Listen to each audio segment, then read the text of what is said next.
indi bizi qurtarmışıq. Bizim Göyşaban ruhaniləri, şəhərin bütün kəndləri Göyşaban ruhanilərinin əlindəydi. Gedərdilər, həmin ağsaqqalları görmüşük, ağsaqqallardan bu söhbəti eşitmişik. Doğrudur, o dövrdə misal üçün gələn Şükürovun dəstəsi Göyşavanda neçə dənə evlər dağılıb, hörmətsizlik edib, evləri yandırıb, amma Nuri Paşa gələndən sonra onların hamısını məhv edib ortalıqdan götürdü. Bizim də həmən Nuri Paşa'da bizim evin qabağında, yəni vağzalın yanında qoşunu var idi. Bunu büyüğüm danışırdı. Deyirdi ki atın az yaşlıydı, attım onu kucağıma, götürdüm orada var. Yani deməkdə məqsədim budur ki, həmişə bizim Türk kardeşlerimiz bize həddən ziyadə kömək eləyibdi, bizi çətinlikdə qoruyublar. İndi də necə ki, müharibə dövründə Ermənilərlə rübərü gələn dövrdə bizi qorudular, bizi hifz elədilər. Allah Teala şəhidlərimizi rəhmət eləsin. Amin. Allah Teala bizə hər yerdə də dəstək verənləri salamat eləsin. Allah zalim adamlar haqqında buyurur ki, və la yazıdı zaliminə illə xəsara. Zalim adamlara Kur'an ve dua hisbi ve xeyir vermək həmişə zərərdir. Zalimlərə Züridi eğer ileri gelseler de bizim toprakta evlerimi de sökseler hatansa zalimlere biz qüvvə gəlməliydi. O 44 günə ərzində zalimlər neynədi? Öz toprağımızdan qovub ədaləti, əmniyyəti öz toprağımızda yarada bildi. Esselamu aleyküm və rəhmətullahi və bərəkatuhu. Çok sağ ol. Var ol, Aksakal. Allah güzel sözler edin. Allah sizi var eləsin. Allah size can sağlasın. Buyur Aksakal, bir iki kəlmə sizə deyər. Bismillahirrahmanirrahim. Əvvəla zəhmət çəkib gəlmişsiniz. Borcumuzdur bizim.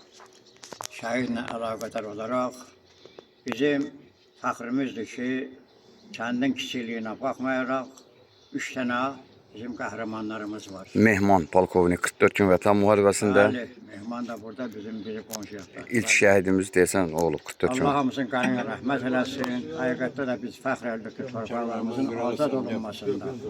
Qurbanlar vermişik, vətən yolunda, torpaq yolunda. Eləcə də ki, mənim nəvəm də bir dənə yaralanıb, o da ki, qazıdır, böyük qazıdır. Allah şəfasını versin. Allah sizlərə can sağlığı versin. Rayonun adından, bu kəndin adından, ümumiyyətlə ölkəmizə uzun ömür, can sağlığı arzu edirəm. Sizlərə can sağlığı arzu edirəm ki, inşallah gəlmişsiniz, bizlər intervyuya görüşürsünüz. Borcumuzdur bizim. Biz fəxr edirik.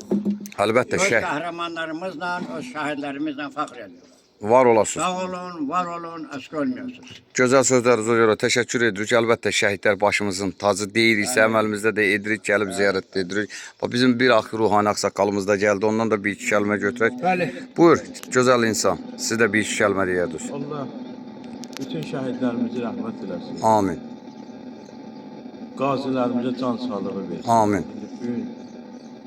Bugün bu qardaşımız şəhid olur yəni. Onun hadisində yəni. Allah'ın atasına da anasına da sabır ayyubət eyləsin.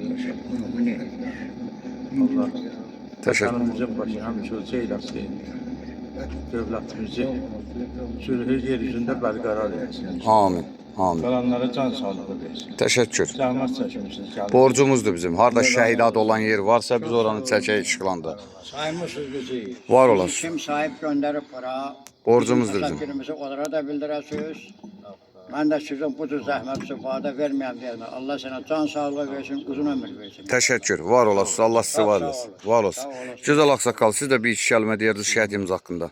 Hal-hazırda ruhanilərimiz ki, çox böyük Allahın kəlməsi ilə bu məsələni izah edədilər.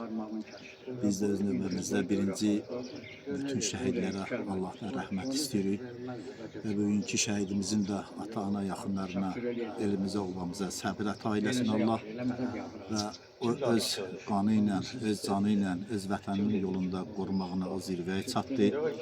Bütün bizim torpaqlarımızda nə qədər şəhid olub ki, onlar özümüzün, yəni ki, bütün Azərbaycan xalqının fəxr edirlər. Onlar həmişə yaşayacaqlar və eyni zamanda nümunəvi, yəni ki, cəmiyyət üçün böyük bir önəm olacaq. Şəhid necə ki, Şəhid Mübariz kimi və digərləri kimi hamımıza cavanlara örnək və vətəni qorumaq imandandır deyərlər ki, Ağsaqqal buyurdu. Biz də öz növbəmizdə bütün Azərbaycanda nə qədər ki gözəl cavanlarımız var, eyni zamanda qocalarımız öz ömürlərini yaşayıblar və cavanlar hamısına tövsiyə edirəm ki, igid, mərd və torpaq və vətəni sevsinlər. Həmişə biz onlarına fəxr edirik. Çox sağ ol, var ol. Gözəl sözlərinizə görə təşəkkür edirik. Allah cəm şəhidlərimizə rəhmət eləsin. Burada cavan bir qardaşımız da əyləşib, ondan da bir iki kəlmə götürək. Buyur. Bismillahirrahmanirrahim. Allah bütün şəhidlərə rəhmət eləsin. Başda İmam Hüseyn əleyhissalam olmaqla 44 günün vətən müharibəsində və Qarabağ müharibəsində şəhid olmuş bütün Azərbaycan şəhidləri qərinqəli rəhmət eləsin.